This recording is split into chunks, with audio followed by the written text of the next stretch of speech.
Welcome to the Crime Tapes, a series of stories collected during my long career as a crime and court reporter in Edmonton. We begin with a case full of twists and turns, many of which unfolded in front of our cameras. July 12, 2005, we were driving to a different story when a call came over the police scanner, sending us off in a new direction. In North Edmonton, police discovered an abandoned vehicle in an otherwise empty gravel parking lot behind the Castle Downs YMCA Recreation Center. Here's how we reported it that day on our crime tapes. Good evening. The search is on tonight for a pregnant Edmonton woman in what has turned out to be a bizarre missing persons case. 29-year-old Liana White was last seen by her husband as she left for work this morning, but she never made it. White's abandoned vehicle was discovered in a North Edmonton parking lot about 30 blocks from her home. David Ewasuk is following this story. He joins us tonight with a live report. And David, I understand there are some new developments that apparently makes this case even more suspicious? That's right, Carrie. If you take a look behind me, the missing woman's SUV is being loaded up by detectives for more forensics testing. But we just got word a short time ago that some of the woman's personal effects, her purse, her wallet, some of her identification was found strewn across this field. The investigation is expanded as her husband awaits any word on his missing wife.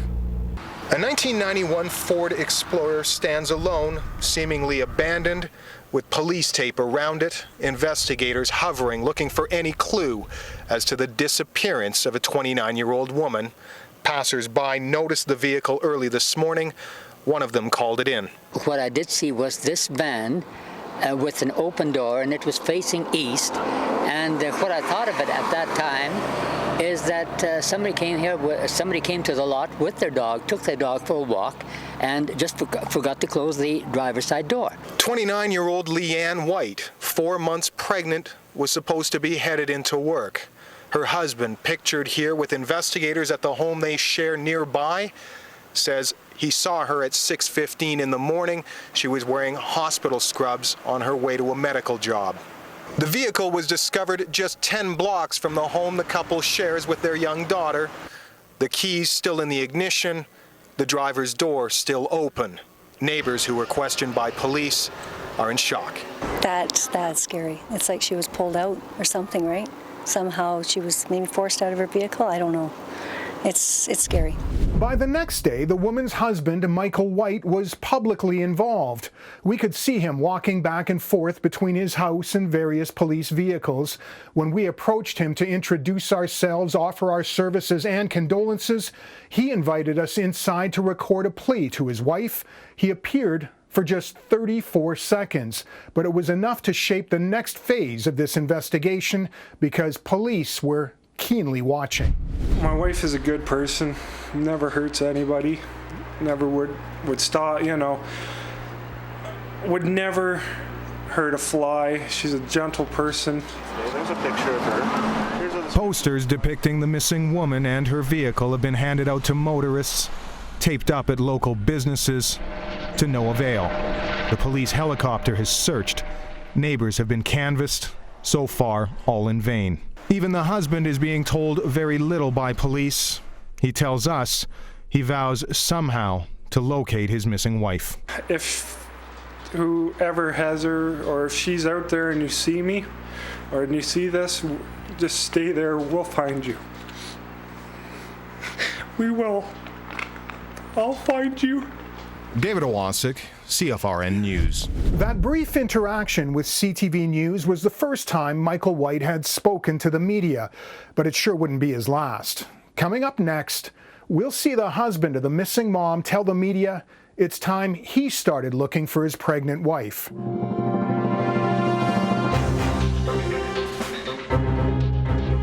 In the days following Liana White's disappearance, police launched a search. So too did her husband, Micheal White. And it was his search party of 40 volunteers, not the police, that made a gruesome discovery. Good evening. We begin tonight with breaking news. A search organized by the husband of a missing woman found a body late this afternoon. The body was found at Range Road 251 and Township 542 near the Edmonton Garrison. That marked a huge shift in the police investigation, from missing to murdered. It's been 1 week since 29-year-old Liana White went missing. Today, the man who's been the focus of much media attention over that time, her husband, was charged with her murder. 24 hours after his wife went missing, Micheal White vowed to CFRN that he would find 29-year-old Liana White. Just stay there, we'll find you. We will. I'll find you. 24 hours ago, a group of searchers that he organized did in fact find a body on a rural road just north of Edmonton. 24 hours later, Micheal White stands charged with second-degree murder along with offering an indignity to a human body in the death of Liana White. His truck now sits impounded beside his wife's 1991 Ford Explorer. Police were back today at the ditch where the discovery was made yesterday afternoon, armed with metal detectors. The White home and sheds on the property were searched yet again this afternoon by forensic investigators looking for more evidence, but publicly police revealed very little. Throughout the search for the pregnant 29-year-old mother, the husband emphatically denied his involvement, but stated this when asked why police might look at him as a suspect. I was the last one to see her. This is what Micheal White looks like today in custody. Police say he's behind bars facing a second-degree murder charge in the death of his pregnant wife Liana, due in part to the way he acted and what he said in front of TV cameras. Just stay there, we'll find you. We will. I'll find you. And that was a part of our investigative strategy to let him do that. Why? What do you make why? Yeah. To see what he was going to do. We're still a missing persons case, and we were looking for her. Micheal White's arrest, coming so soon after appearing on TV, was no coincidence. His behavior in front of the camera and the words he chose raised suspicion with investigators, they later said. But it was the evidence they uncovered behind the scenes that played an even larger role in the laying of the murder charge against him. That evidence was revealed at his trial in November 2006. The beginning of the court case is in our next chapter of the crime tapes.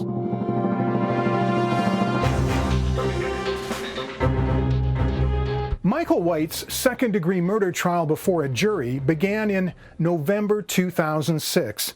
And during his trial, jurors were shown images of the inside of Micheal and Liana's home in the daytime, and it appeared spotless.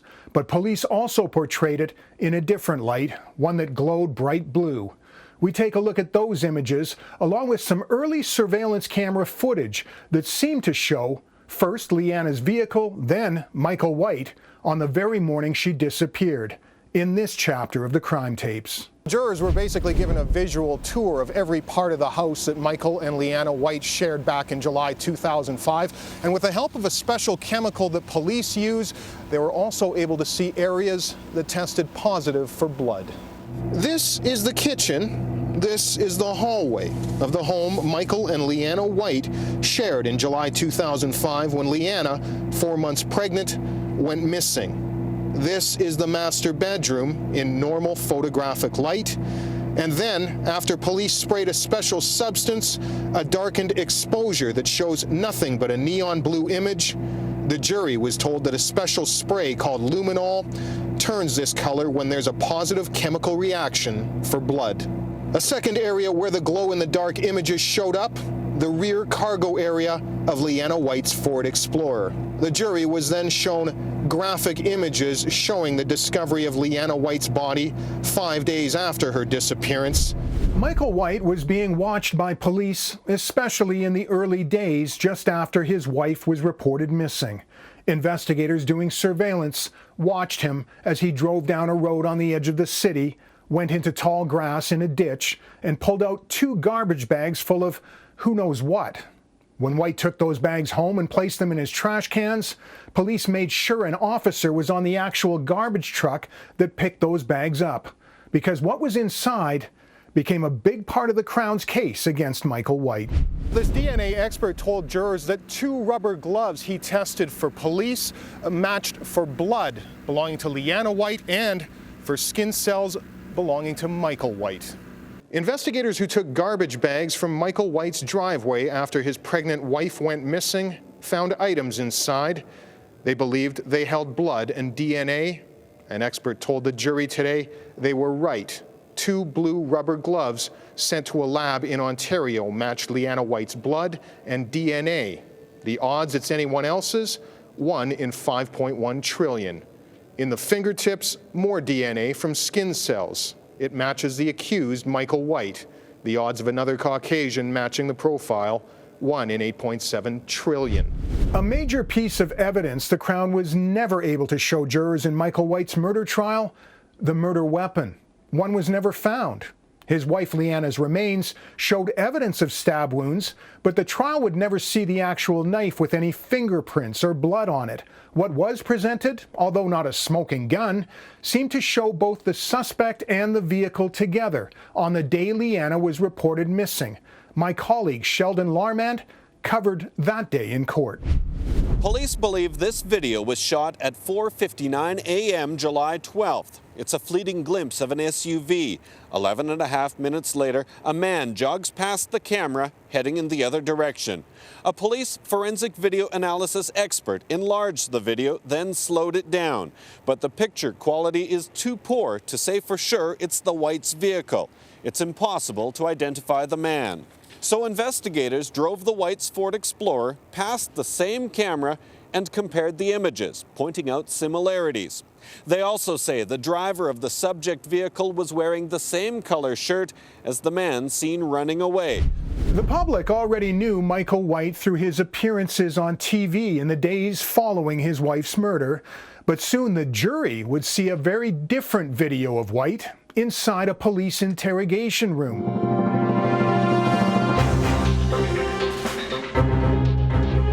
Micheal White's police interview was captured on video, and the jury at his second-degree murder trial was able to see how he reacted when confronted by homicide investigators. Have a look at our latest chapter of the crime tapes. Micheal White takes the bite of a sandwich during this police interview. He's just been charged with murder. His pregnant wife's body discovered by him hours before. A detective tells White police have a strong case. This isn't just a hunch. This is more than that. This is based on evidence. How can you accuse me of killing my wife? With that question, homicide detective Ernie Schreiber tells White about witnesses who spotted Liana White's SUV and security video showing her truck and possibly Micheal White himself. Your SUV? That's right. That's you, White. Want to see it again? Yeah. White also hears about what's in the garbage bags police watched him transport. Are these your pants? I don't recognize them as my pants, no. That's clothes, sir. That's your dress code. I did my shirt. Your shirt? Mm-hmm. Is in the garbage. Along with these bloody pants. The broken lamp. But White is adamant. I did not kill my wife. Schreiber continues to press his suspect. Did she die as a result of the actions of a person who didn't care about her at all? You've got some pretty big shoulders, Mike. But I can't imagine the weight that's on him now. The interview ends shortly after with White saying he's exhausted, but admitting nothing. On the witness stand, Micheal White looked at the jury and stated he did not kill his wife. The defense opened its case with the accused testifying under oath. Micheal White stood in front of a packed courtroom in a dark gray suit, white button-down shirt, taking the stand in his own defense. His lawyer asked if he killed his wife. White, nearly in tears, stated, "I absolutely did not kill my wife. This is my world. I never hurt her, never laid a hand on her, never pushed her, never beat her." White explained away the Crown's evidence of DNA in garbage bags and blood throughout his home with his testimony saying, "Those bloody materials, everything that this is about, has nothing to do with Liana's death or her disappearance. It all has to do with a nosebleed." White stated his pregnant wife left for work as normal on the day she disappeared, But 3 weeks prior, she was struck in the nose while their 3-year-old daughter played with a coat rack. White testified he tried to wipe up her blood with his shirt, put on rubber gloves because his hands were dirty from work. White stated he finally talked his bleeding wife out of going to the hospital, but not before they had walked out to their 4x4. He testified he unwittingly picked up the garbage bags from a dump site he claimed he and Lyanna had used in the past. There wasn't much that could be disputed about the strength of the Crown's evidence, but it did lack one thing: a concrete motive as to why Micheal White would murder his wife. But would that make a difference? The jury came back. CTV News broke into live programming, and then at 6 p.m., a full segment on the verdict. Here is one of the most important chapters on the crime tapes. Our David Ewasuk has been there every step of the way in this case, and he joins us tonight from the law courts with the emotion and the reaction from today's verdict. David. Daryl, Micheal White seemed to be in shock at hearing that he'd been found guilty of second-degree murder. He quickly threw his head back, then he put his chin down to his chest. Maureen Kelly, the mother of Liana White, the victim, well, she broke down in tears, but she quickly composed herself, came out of the courthouse, and spoke with the media. Oh, I hate him. I hate what he's done. I have no feelings for him. This was not the end of the case. In our next edition of the Crime Tapes, you'll learn something the jury did not have access to, that there may have been a witness to this crime.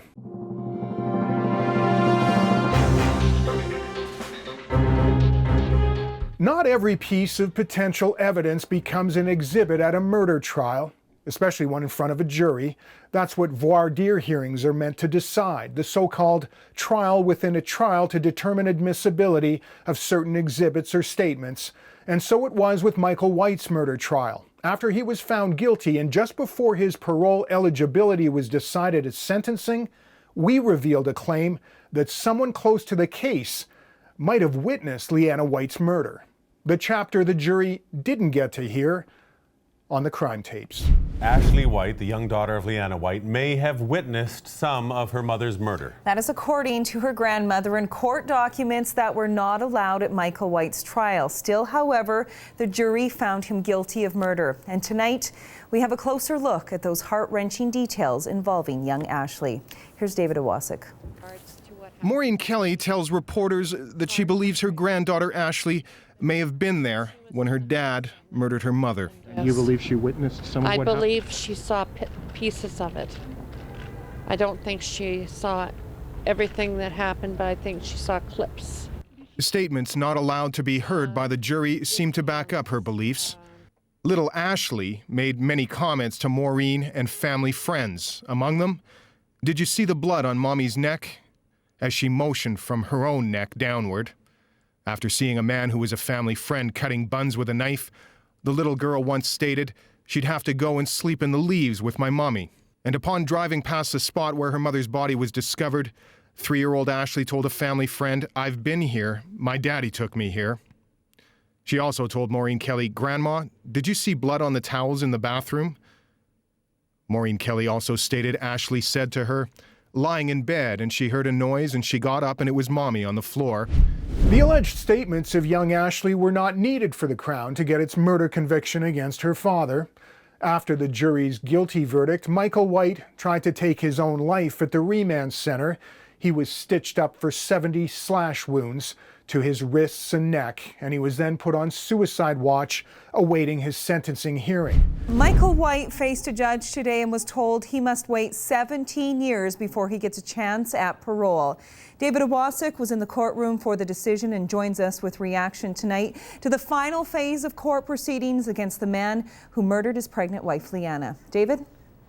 Carrie, Micheal White simply nodded his head when he heard that 17 years must pass before he sees his first parole eligibility. Mike, anything to say about the decision? No comment?